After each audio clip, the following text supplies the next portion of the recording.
Hello दोस्तों, आज मैं लेके आई हूँ एक नई कहानी। तो चलिए सुनते हैं। एक शहर में दो भाई थे। दोनों जुड़वा थे, लेकिन दोनों की ही परिस्थितियों में ज़मीन आसमान का अंतर था।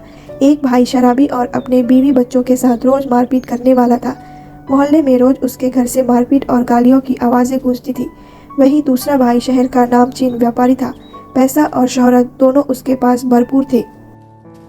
लोगों में हमेशा ये चर्चा होती थी कि दोनों भाई एक साथ पैदा हुए, एक ही घर में रहे, लेकिन दोनों की ही आदतों और परिस्थितियों में इतना अंतर कैसे हो सकता है। लोगों ने सोचा कि दोनों भाइयों से खुद ही पूछा जाए कि आखिर एक जैसी परिस्थितियों में रहते हुए भी दोनों में इतना अंतर कैसे हो सकता है।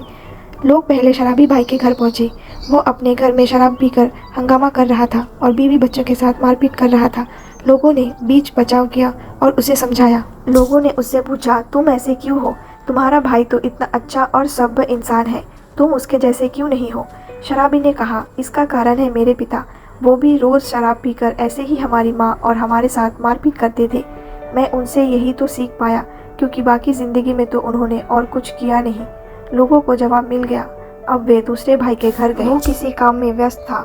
लोगों को आता देख सम्मान से खड़ा हो गया, सबको नमस्कार किया और आने का कारण पूछा। लोगों ने अपने आने का कारण बताया कि तुम दोनों भाइयों में इतना अंतर क्यों है?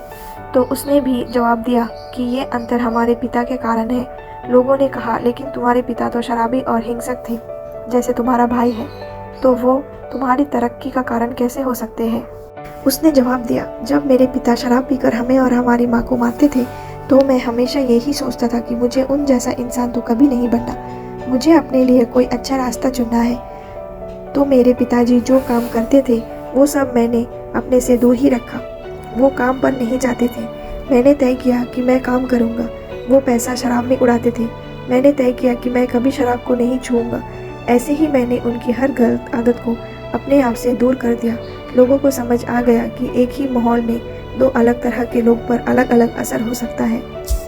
अगर आपको ये कहानी अच्छी लगी तो नीचे कमेंट सेक्शन में कमेंट करके हमें ज़रूर बताइए।